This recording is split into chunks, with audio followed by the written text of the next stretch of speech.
जीवन में गिरना भी ज़रूरी है, औकात का पता चलता है, जब बढ़ते हैं कदम उठाने को तो अपनों का पता चलता है। हेलो दोस्तों, हमारे चैनल पर आप सभी को स्वागत है। आज हम बहुत इम्पोर्टेंट टॉपिक पर का सॉल्व करेंगे। देखो, बहुत इम्पोर्टेंट है, हर साल एग्जाम में ज़रूर पूछा जाता है, पक्का फिक्स है, आता है। कोलराउस का नियम क्या होता है, इस नियम का अनुप्रयोग क्या है, वही बताना है। इनका प्रयोग कहाँ होता है। नियम जैसे हो गया ट्रैफिक नियम, वैसे कोलराउस का नियम है। क्या है कोलराउस का नियम? इन्होंने जैसे स्कूल का नियम होता है कि ऐसे आना है, ये ड्रेस पहन के आना है, ये ड्रेस, उसी प्रकार कोलराउस का नियम क्या है बताते हैं। देखो, कोलराउस का नियम कहता है, कोलराउस के नियम के अनुसार किसी वैद्युत अपघट, ये वैद्युत अपघट क्या होता है? देखो, मान लेते हैं वैद्युत अपघट क्या होता है? वह विलयन जिसमें क्या होता है, वह विलयन जिसमें धारा का प्रवाह होता है, उसे क्या कहते हैं? वैद्युत अपघट कहते हैं।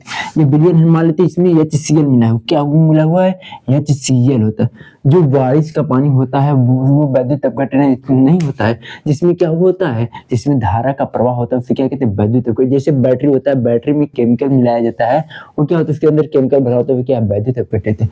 कोलराउस के नियम के अनुसार किसी वैद्युत अपघट की अनंतता पर किसी पर चालकता इसके धनायन तथा ऋणायन की मोलर चालकताओं के योग के बराबर होता है। मतलब कि ये क्या है, कोलराउस के नियम के किसी वैद्युत अपघट है, इसकी जो है अनंतता जो होती है, मोलरता अनंतता की धनायन तथा ऋणायनों के योग के बराबर होती है। कोलराउस का नियम यही कहता है। कोलराउस का नियम कहता है कि किसी वैद्युत अपघट की मोलर चालकता अनंतता पर चालकता इसके धनायन एवं ऋणायन के योग के बराबर होती है। यही क्या है, कोलराउस का नियम है। अब इसका क्या क्या उपयोग है, इसका उपयोग कहाँ पर होता है? इसका प्रयोग होता है अनंतता पर दुर्लभ वैद्युत अपघट की मोलर चालकता ज्ञात करने के लिए। कहाँ प्रयोग होता है, इसका उपयोग कहाँ होता है? अनंतता पर क्या होता है? मोलर चालक, दुर्लभ वैद्युत अपघट की मोलर चालकता ज्ञात करने के लिए किसका प्रयोग करते हैं? कोलराउस का प्रयोग करते हैं। अब दूसरा इसका प्रयोग कहाँ होता है? वियोजन की मात्रा ज्ञात करने के लिए, अलग करने के लिए। दुर्लभ वैद्युत अपघट के वियोजन की मात्रा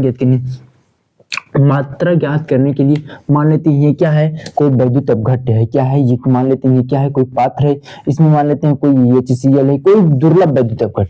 क्या है? दुर्लभ वैद्युत अपघट है। दुर्लभ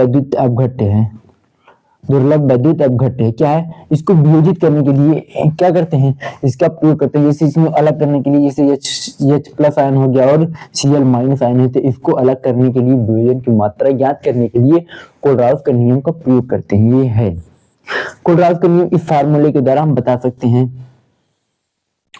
कोलराउस के नियम के अनुसार किसी वैद्युत अपघट की अनंतता पर इसकी मोलर चालकता इसके धन आयन एवं ऋण आयनों के मोलर चालकता के योग के बराबर होती है। उसी क्या कहते हैं? कोलराउस का नियम कहते हैं।